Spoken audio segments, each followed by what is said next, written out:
in yesterday's T20 match between Americas and Ireland was a complete washout due to heavy rain, without even toss being impossible. Both teams were awarded 1 point each. America to secure a place in the Super 8 in their first T20 World Cup, dashing Pakistan's hopes for the same. This morning, in a thrilling encounter, South Africa narrowly defeated Nepal by just 1 run. Yes, 1 run, ending Nepal's chances of advancing to the Super 8. In another match today, New Zealand effortlessly overcame Uganda's, restricting them to mere 40 runs and chasing the target with just 6 overs. Within 6 overs, turning our attention to today's match. But before we get on to today's match, the highlight of the day, I think the story which every channel has missed, every Twitter trending has missed, is South Africa defeating Nepal by just 1 run. Noel David, one of the former players and good readers of the game, and also a certified BCCI coach, joins us. We also have Tanmay Mishra, again, who played in the 2011 World Cup, an amazing mind, brain, voice of the Associate Nations. And joining me from Zimbabwe, it's Titinda Ziambe, who we've now managed to pronounce his name better after his small stint in Indian studio. Well, before we get on to today's India's match, let's shift our focus to Noel David. Noel, what a brilliant game that was. I'm sure 80% of the fans have missed it, but South Africa and Nepal, your views? You know, unfortunately, Sunil, I was a little busy yesterday, but I was going through the highlights, and when I saw this game, I said, oh my God, that was the first word I could express my feelings towards Nepal. How close, but yet so far they were. You know, the way they played, the experience, what they showed on the field, you know, the fielding was good, the bowling was good, the batting came good. They gave up, you know, that nail fight, that fighting this thing to South Africa, that showed the spirit. Yes, you know, they lost, but they won a lot of hearts, a lot of people's hearts, you know, by, you know, losing that match by 1 run. And my heart also goes to them. You know, that feeling, we can understand being a cricketer, that feeling, you know, coming so close and losing by 1 run, even to South Africa, a team like Nepal shows the attitude, the courage what they have. And I appreciate Nepal for that.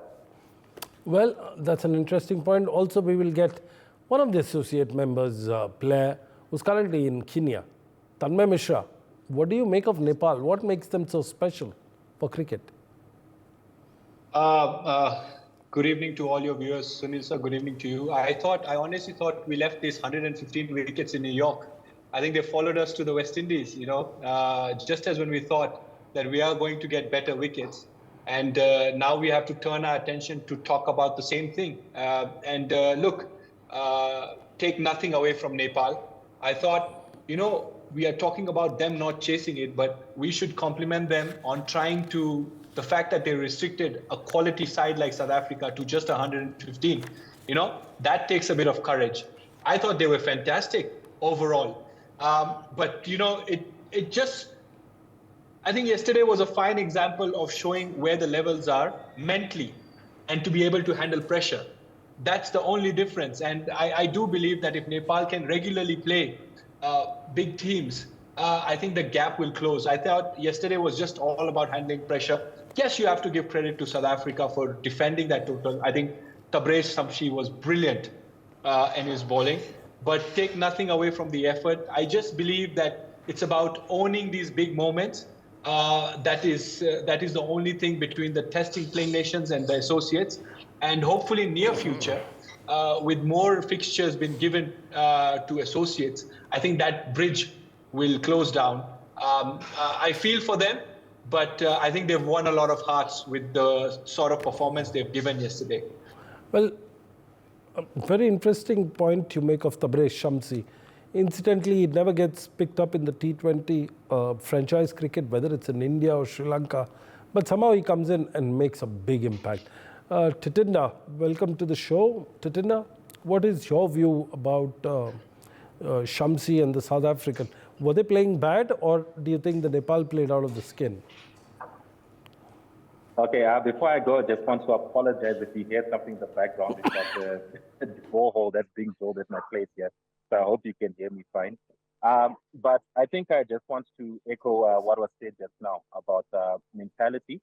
I know South Africa in particular, they can, especially when it comes to tournaments like this, flaking at late stages and not being able to pull it off.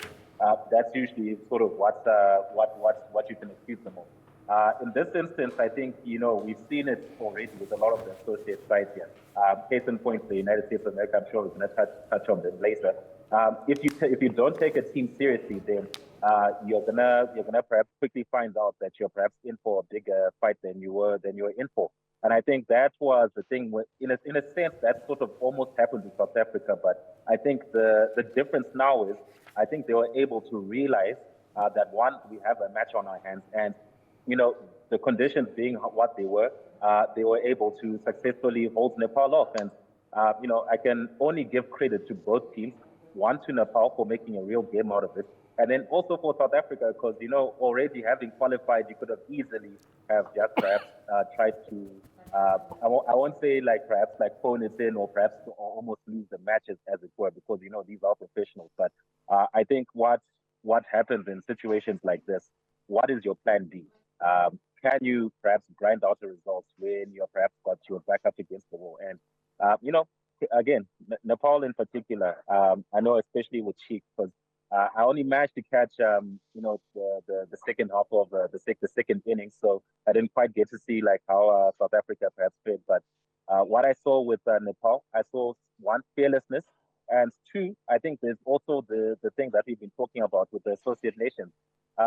If you give these guys a chance to play against a lot of the bigger teams, you're going to see them, really improve tremendously. And I think we've seen it a lot, especially this side. I've seen the likes of Bangladesh, Afghanistan, all really just come up in the last 10, 15 years or so, and they've become now, modern staples of the modern game. And Nepal, for all of what's going on, they've been able to really just put up their hands and make themselves be counted. And I think that's one very commendable. And if I'm a Nepal fan right now or a supporter, I would say, look, we've got next time, we're going to be better.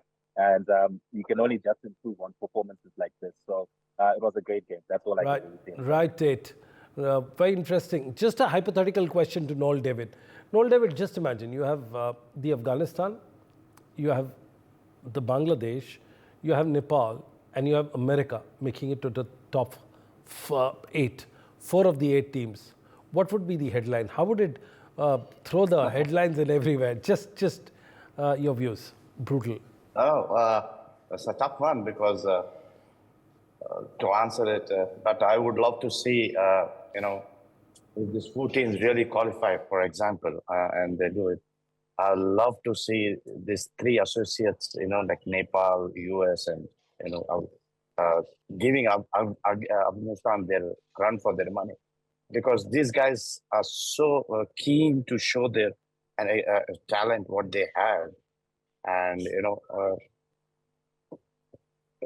as Tatono and Tanmay has said, these guys need more of matches or series for them to explore their talent, to compete with other teams, which like Australia or India or England, or they need to go out there and play so that they can explore their talent, they show their skills and everything, and improve in every step what they do. And I feel that these associate members are the team which will be the future for the ICC tournaments. And I'd love to see more coming in into these groups of elite, so that we can see some good matches like South Africa and Nepal. Tanmay Mishra, if you can hear us. Now we are in the top 8 situation. Now I'm going to take you back to a comment by an English former player. Do you think that these teams will underperform deliberately so because they have to face the semi-final matchups? It's a very important and a very tough question. And you being a former player, what happens in the dressing room that, because now it's all about matchups one team facing B. Your answer. Very honest one, though. I think, Sunil sir, I think that's a brilliant question.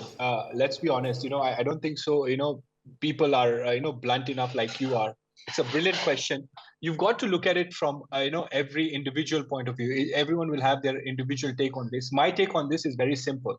If a group has India, Australia, and West Indies in it, would I want to entertain that group? Would I want to be in that group? That's a group of death. I don't want to be in that group. I want to be in a group that will give me a safer passage to semifinals. And, fortunately, this is turning out to be such an exciting Super 8 team that, no one knew at the start of the tournament that 2 or 3 test team playing nations might not be in Super 8. And now here we are, juggling our heads that look, if it's a possibility, I as a coach would definitely want to avoid the big guns. It's a very simple thing, because at the end of the day, I'm going to be held accountable for how my team performs. And if there is a passage, imagine if you're an Afghanistan team that can avoid India and Australia, or even West Indies for that matter, you would take it with both hands. Yeah, I'm not saying you deliberately, go into it, but it's a strategy. We've had former Australian players openly come out and say that if there is an opportunity to knock out England, why not? Maybe it's just banter. I'm not advertising it, but I as a coach would definitely think, especially this, the coming game, West Indies versus Afghanistan, because it's one of the last fixtures. Whoever finishes first might end up in group with India. It's out there. And everyone has their individual opinion on it. For me, if I was a coach of one of the teams, I'd definitely wanting to be avoiding West Indies because they're the host nations, one of the favorites, India and Australia. These 3 teams, I want to be avoiding them. And as it looks like that at least 3 out of 2 teams might end up in one group. So, you wanna make it easy for yourself. If there is a passage, why not? Before we go for a short commercial break, I'd like to ask Noel David, the coach himself. Coach, if you were coaching any of the team, any of the minnows, and you had this option of playing in your reserves, for a lack of better word, would you go in with that strategy, considering that you want to avoid the pool of death? Of course, why not? It's a strategy. It's a game plan. Yes, I will grab that opportunity if I get. I will play my reserves. Yes, I'll do that. Because if there's a clear passage where I can take my team to the next level or to the semi-finals, I will do it. Because as Tanmay rightly said, tomorrow I will be answerable if my team doesn't qualify. Yes, Super 8, we must have qualified. But I would, if we don't qualify the semi-finals, there'll be a lot of things. If for that, I will always choose a passage where I can take my team. This is all in the game plan. This is all comes under coaching, this thing, strategy play. When we talk about strategy, we always say, what will be the strategy of this team? This also can come under the strategy plan. Use it when there's an option given to you. Well, and as a coach, it should be a huge plan. Sunil sir, if I can just add something. Quickly. You remember the 2003 World Cup when New Zealand did not travel to Kenya? Yes. We got the 2 points. We beat Sri Lanka in Nairobi. We got another 2 points. So when we went to the Super 6, all we had to do was beat one team out of the 3, which was Zimbabwe, which we did.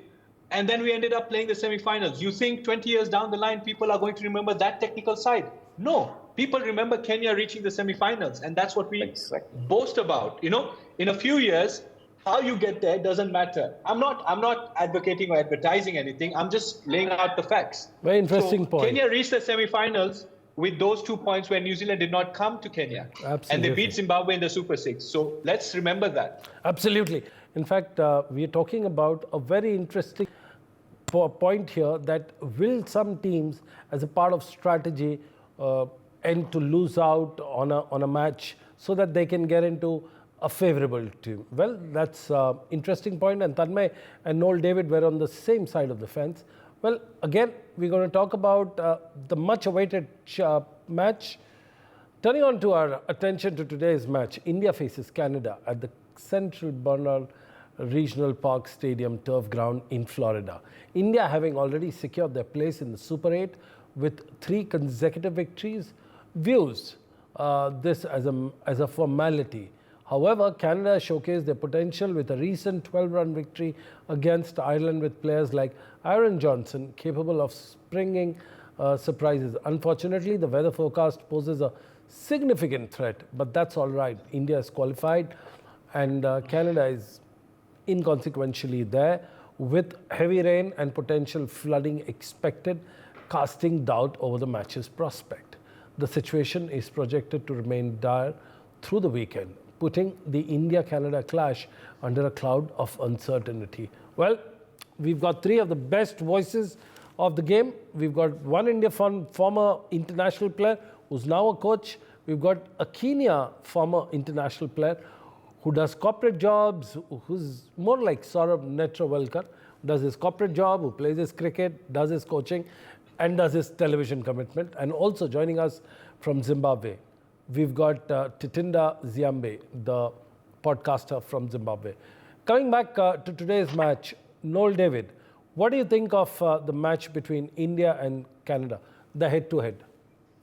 Well, as you said, if the weather permits, I think it should be an easy game for the Indians.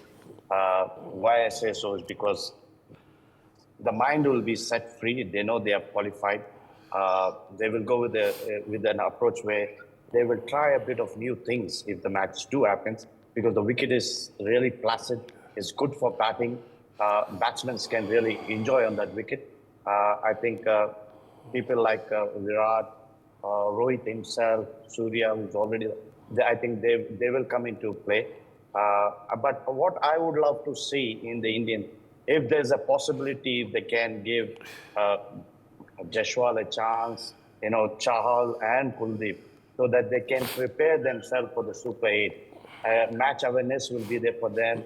They'll be in the match. They'll get a chance to rotate their arms and get some bowling practice. So I think they should make a few changes and rest Bumrah, as me and Tanmay were speaking about this last time, this thing. I think it's better because it's a long tournament. And I think if you can rest him, give him a break and, say, okay, right, get yourself a little bit rest and then, you can get ready for the Super 8. I think this should be a little bit of move so that the players can take a little bit break and give these guys who are sitting in the bench a warm-up match like, against Canada, because they know Canada is not that team which to play against the Indians. So I think this is the only thing I prefer, the little changes in the Indian team. Well, I've also been told by my producer to just keep a 30-second window on on Namibia versus England. Tanmay, do you got some stats and dope on that? The Namibia and England game? Yes. It's pretty straightforward. England has to win and has to win big. And we've seen the urgency they've showed. But all is not in their hands, if you look at it. A lot depends on what happens in Scotland and Australia game, unfortunately, because of the rain. But that being said, I thought the urgency that was shown by the English side against Oman to get them all out on 40 runs. Sometimes, as the wicket can be as brilliant as possible, but when you've got quality like England side, Archer and all these guys gunning down, to get an associate side for 40 all out, you've got to sort of put your hand up and say that there's a reason why these guys are defending champions. And I hope it's going to be the same intensity that they'll come with. I do believe Namibia is still a better side than Oman, but I don't believe that they will stand a chance against a very good English side now that they've caught momentum. The team gets into momentum, Noel David, is it very difficult for the opposition, any quality opposition, to contain them, especially a team like England? Of course, because sides like England, or you take India or you take Australia, it's quite difficult because they are so experienced, in the English team. They have a good batting lineup with Butler or Brestow and all these guys following up. So to contain them, it's going to be difficult. But you take it the other way. I think England has a chance to get into the Super 8 if they do the same thing what they have done against Oman. That's the only way I feel England can qualify. As Tanmay rightly said, Namibia is thoda sa better hai, but at the same time, they should overrule them. Well, Tatinda, we're going to ask you a question on India's bowling in the World Cup overall. When we look at it, the trio of Bumrah, Pandya, and I beg your pardon, Harshdeep Singh have continuously troubled the opposition batsmen. Do you think India's got more teeth as compared to what you see on stats? That's for sure. I think the one thing that perhaps you pick up with it, and I think this is when the players like you just mentioned, the boomers and the likes, when the wicket isn't particularly conducive for batting, and I think look in the 3 games India's played, the most they've scored is about maybe 120 something, give or take. The IPL kind of spoils us thinking that T20s like this, but I think this is now when your bowlers now really come into play, and for my money, I think their bowling units have been the real stars for the World Cup so far. Now, the interesting thing, obviously, conditions are going to change. They're going to be leaving New York, Super 8. They're going to be going down to warmer, sunnier weather in the West Indies. So I think that comes into play with what Noel and the guys were saying just now about, one, can you risk someone like Bumrah and try out different combinations? The likes of Chahal, try to give them a bit of game time because you don't know what, you sort of can anticipate what the conditions are going to be like, but you now need to give people more game time in a game like this. In particular, where, again, I think the bowlers have been the real heroes. So I think it's also time to also give them a little break, rotate it a little bit, see what, give some people a bit of a run out. And I'll also even say on the batting side too, I know you talked about the bowlers. I would love to see Jaiswal have a run out in this game. Look, Virat is obviously great. He's fantastic. He is going to, really be a key catalyst for India winning this World Cup. But form is form sometimes, and these first three games hasn't really been going his way. He'll probably break out of it, but you want to be able to also then be able to stack the deck, give other guys like Jaiswal a bit of a chance, so that if you then go into the next round, and if you're seeing that or into the Super 8 and you're seeing that things aren't necessarily going your way, at least you would have given somebody a run out, and you might be able to tinker with the lineup a little bit. So yes, definitely, the India's bowlers have got a lot of bite, and I think they've been the real heroes for them so far this tournament. Well, Tanmay Mishra, you've played against the Indian players at a various level, at the club level as well. Virat Kohli has scored only 63 runs in 3 innings that he's played in Florida, highest being 28. Does it bother you that Virat Kohli isn't scoring, considering that you have Pakistan team out, New Zealand out, Sri Lanka out, some of the big guns already out? What is your view on this today? Will Kohli bat up the order, or do you think he's going to take a rest? Nisa, the only thing that bothers me is the conversation around Virat Kohli's form. Virat Kohli is Virat Kohli. Make no mistake of that. Everyone's talking about his form. The highest score where India was playing was 138 in New York. And after that was set by Oman, if I'm not mistaken. No, it was Canada, sorry. And after that, I think teams couldn't reach 120. Everyone struggled. It's just not him. The only thing that will change and can change is, I think David Bhai and I were discussing, was maybe Bumrah giving a rest. As far as we've seen Rohit Sharma for as long as we have, I remember this during COVID period of time, Virat Kohli was going through an extremely lean patch where, there was lots of talks about him getting dropped. You've got to understand, this is a man we're talking about 16 years of consistency, where I think if you talk about his form, I think the only thing we can point out in his 16 years of career is that England tour in 2014. In 16 years, I think we can only highlight one thing, and maybe the COVID thing. He's a brilliant batter. He has struggled like every other batsman that has struggled in New York. And I assure you, you must understand how this Indian team operates and how it thinks.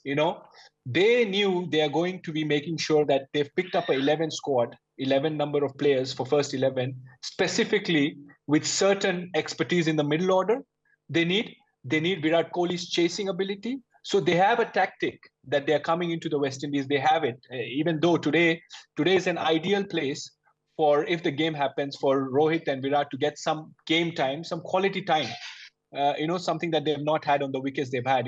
This will be a truer wicket. It's a smaller boundary. It's an opportunity. But make no mistake, as much as we've seen Rohit's pattern of leadership, he's not going to change anything in the top order unless someone is injured or unavailable. The only thing that might change is, as David Bhai and my colleague pointed out, maybe a spinner, because in West Indies, you will need a spinner. Now, the dilemma for them is today, it's an easier thing where you can rest Bumrah. The real dilemma for them will come in Super 8s when they have to drop one of the three seamers. Mohammad Siraj and Arshdeep have been brilliant, and those wickets turn and grip. Are you going to back your seamers? And as far as your question goes, I don't believe Virat Kohli's form is an issue. Everyone has struggled there. He's a champion, and I have no doubt in my mind, he's going to roar very soon. Well, Virat Kohli is a champion, and that's what we've known and seen him in the last 16 years. It is currently 29 degrees in Florida, mainly cloudy and humid with thunderstorm in spots. That's what the current weather report update says. Cloud cover is also 94%. If you're lucky, we'll get a good game of cricket. For more such videos, subscribe to the NewsX YouTube channel, hit the bell icon.